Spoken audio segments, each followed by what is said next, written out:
statement. So if you have a question, just go ahead and ask it and work your way through the room. All right, Coach. Just kind of what did you see out there? I know UCF has a very good defensive team coming into it. They made it difficult for you guys tonight. What are the biggest things that you saw out there tonight?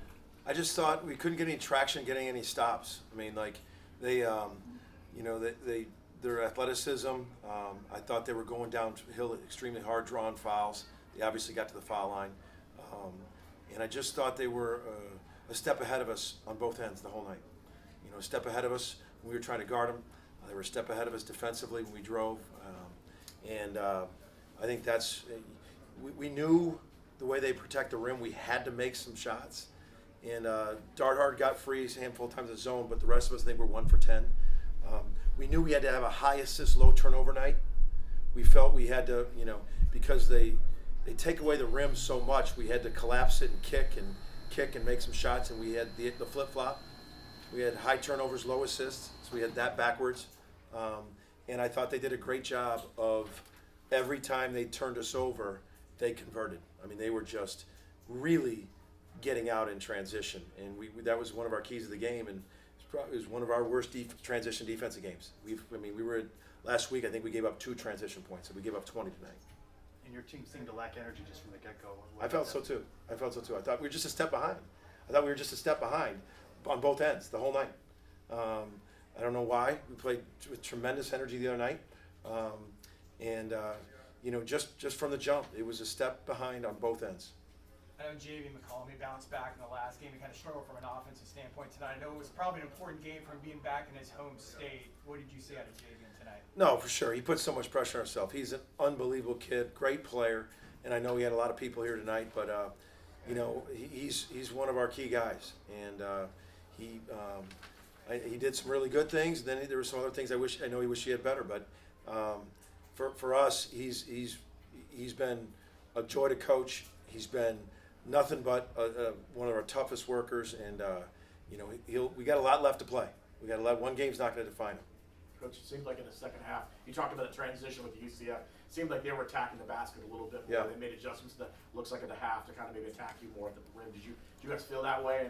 I don't think we guarded our yard. We call it guard our yard. You're 3 feet each way. I don't think we guarded our yard very well. I think Darius and Sellers, I think they got downhill too much. And when they go downhill, those guys are really strong and old, and they know how to initiate the contact. They do it. They do a very nice job. And once they got downhill, they were very smart. They were either finishing or drawing the foul. And I don't think we guarded our yard very well, and that led to a lot. Going off that, what did you think of UCF's Jalen Sellers tonight? He's terrific. I mean, he's just very strong. He gets low. He was hard to stay in front of. But I thought he had, just tremendous athletic ability, size.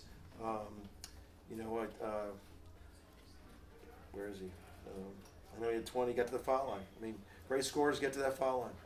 I mean, they know how to go downhill.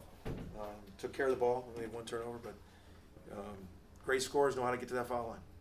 You talked about having prepared for UCF size.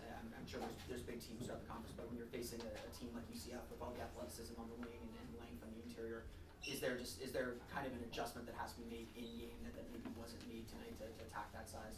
Not as much, but it's what we talked about. Like, we really tried to get downhill, and we had to have high assists, low turnovers. We had to have some guys make some shots. I thought we left a lot on the table. When you look back in this game, I thought we left a lot on the table, bunny-wise. Sam Godwin's a terrific player for us. I know he left a bunch. Our guards, Milo's got to the rim. You can't, when you do get to the rim, you can't leave them on the table. I think you'll see when you rewatch that tape that we missed a handful of those. But you simply got to make the right play when they collapse. And they make it hard because they're active. I thought they had a lot of deflections. That's another thing with that. They're long, but they didn't quit on the play. If you did get by them, I thought they got a tremendous amount of deflections. And I think and we have a saying, deflections puts doubt in the passer's mind. And I just looked like we were a step slow with all the deflections UCF got.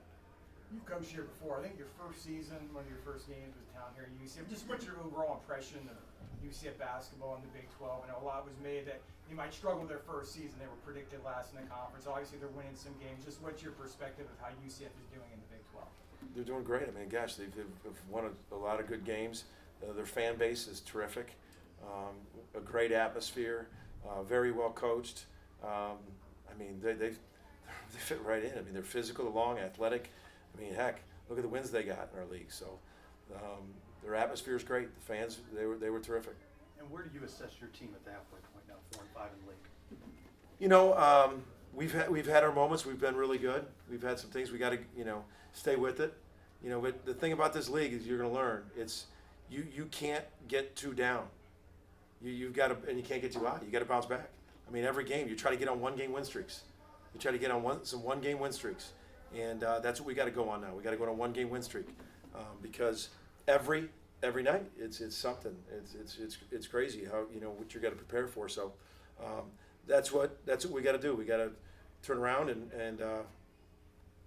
and play better next game. We got time for just a couple more questions. Johnny Dawkins earned his 300th career win tonight. How well do you know Johnny, and what's your reaction to him achieving that milestone? I know Johnny through the profession, class all the way. I mean, there's not a person that wouldn't say Johnny Dawkins is one of the most classy guys, and it's a lot of wins, and he does it the right way. I mean, a lot of integrity, a lot of class, and congratulations to Johnny. With UCF being new to the conference, as someone who's played, coached in this conference before, what would you say is the biggest key to success in Big 12 basketball? There's not one. I mean, there's just so much. I mean, it's resiliency, recruiting. I mean, there's some high-level players here. You got to stay up. I mean, let's not make it is. You got some of the best players in the country. They're old. This league is old. You got to guard and be tough. If you're not tough, I mean, some of the best defenses in the country are in this league. You got to be tough, ball strong, and resilient because it's every single night. You got to, there's not one answer to that. It's the best basketball conference in the country, and you got to be willing to be ready to go every night. Thank you, everybody. Appreciate Thanks, it, Coach. Coach.